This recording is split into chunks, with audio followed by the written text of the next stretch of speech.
Good day and welcome to CTV. My name is Oluwaseyi and this is Football Domain. Today we're going to be discussing about the outcome of Group A match in the ongoing African Cup of Nations. But before we dive into it in details, let's go for a short break. Picks up on the left-hand side, a great opportunity. Surely it's in the back of the net. Oh, wow! And it's an own goal, smashed in, crashed in by Oluwaseyi. And Victor Osimhen couldn't even get anywhere near it. It was already blasted in. He would have played ahead. It wasn't on target for Victor Osimhen. There's a chance for a shot. It's saved there. Dalcio Gomez tested.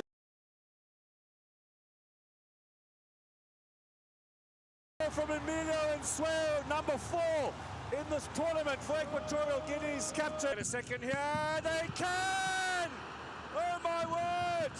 Pablo Gannet! Beyond for another one, Miranda and Swale, number 3. Oh my word! Taking it into the Ivorian half, punched away, number 4! Welcome back, it's still Football Domain. I have here with me on this show today my co-host in person of Emmanuel Fog. I will be talking about Nigeria, the chances that they had in the group stages, all their numbers in the campaign against Equatorial Guinea, Ivory Coast and Guinea-Bissau. So Emmanuel, I would like to ask you some questions in regards to the outcome of the matches yesterday. The first question I have on my list is going to, what are your opinions on Nigerians' game yesterday? What were they lacking? Yes, thank you very much, Shay. We were lacking the killer instinct. We have always been lacking the killer instinct concerning all our group stages, from the first match to the last match. We were always lacking the killer instinct. This is everything on Victor Osimhen as well. And Victor Osimhen has to be lacing up his goal scoring boots nowadays, because at the end of it all, it has to do with the goal scorer, the striker and everything. But what I feel that Nigeria should have done is to elevate that burden from Victor Osimhen, is to take away that goal scoring burden. He's not the only one in the team, and he's not the only one that knows how to score a goal in the team. It has to be elevated.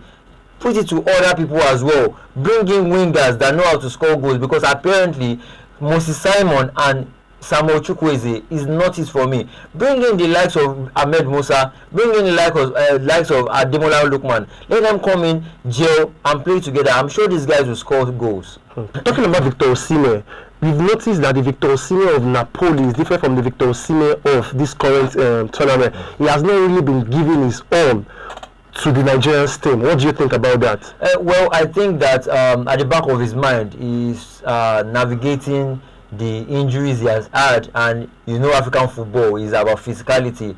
But well, that shouldn't be an excuse for Victor Osimhen, to be very honest.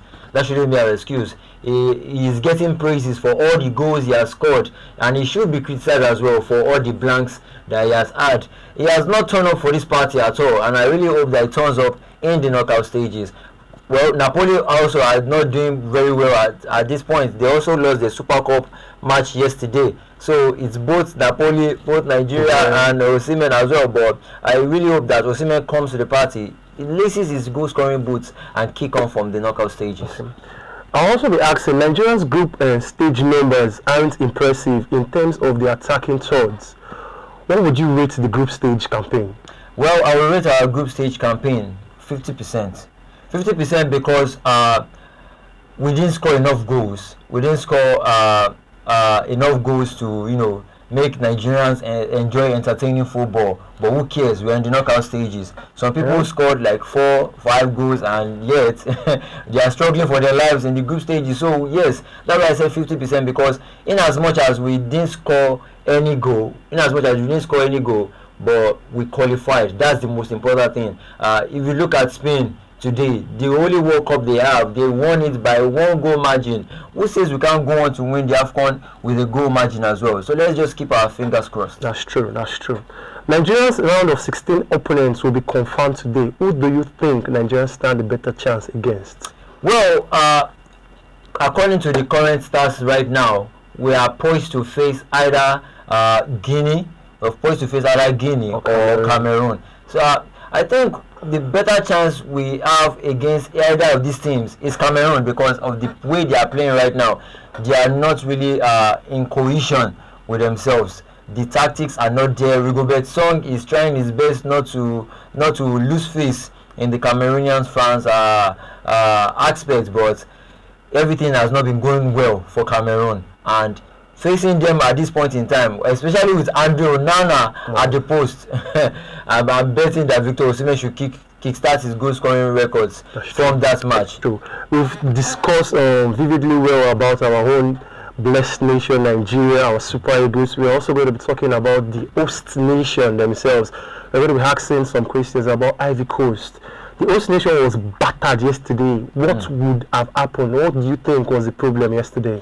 The problem yesterday was complacency for me. They were complacent because when they started the tournament, they started it in a flyer, a 2-0 win over Guinea-Bissau, and then they lost to Nigeria. Although they dominated the game for some parts, but they lost the game to Nigeria.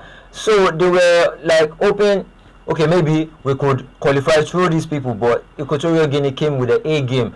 I'm really loving this part where Emilio Insui is making this tournament his own. There are no minnows in African football, to be very honest with you. And I really love the fact that football is evolving on the continent. I love the fact that nobody is being pushed over. There are no pushovers anymore. Everybody is coming to participate. Everybody is coming to compete, and that's what Equatorial Guinea did yesterday. They competed, and I hope that they really have a good tournament from here on. And definitely they will. I would also like to ask, the hosts will have to wait till on Wednesday to know whether they will qualify. Do you think they have a chance? Well, for them to qualify, Algeria, Zambia, Namibia, and Cameroon have to drop points for them to qualify.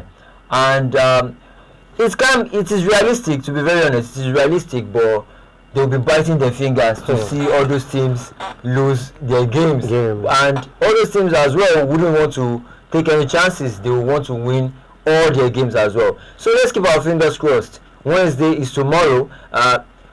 We all know our opponents very soon, sooner or later. By then, everybody will know where they stand in the competition. I would like to ask the final question. Is this the best AFCON so far? Yes, to be very honest, this is the best AFCON so far due to the unpredictability of it. It is very, very unpredictable. Emilio Insui topping the goal scoring charts. This is a striker that plays as a right back for a third division side in Spain, Intercity FC. You can just imagine. So it is very, very unrealistic. And mind you, Emilio Insui was also part of the under-17 team that won the under-17 Euros with the likes of Juan Mata, with the likes of David De Gea, with the likes of these Spanish greats. So, to be very honest, coming to Africa now, he's owning his own. Yeah, there are no longer minnows in African football. And the unpredictability of everything just makes it sweet. Look at Egypt, struggling to qualify. Look at Ghana, struggling to qualify. Cameroon, a shadow of the former selves. They are struggling to qualify. Everybody is struggling. And I love this format. You know, there's always something to play for, even to the last game. So I'm really glad that CAF put together this format, this wonderful tournament, because this tournament is the best so far. And I hope that Nigeria overcomes everything at the end. Thank you very much for your time, Emmanuel. This is all we have for you today on Football Domain. Do stay tuned as we bring to you more interesting football updates, more interesting analysis. Please do not forget to turn on your notification button, like, share, and repost this video. Thank you.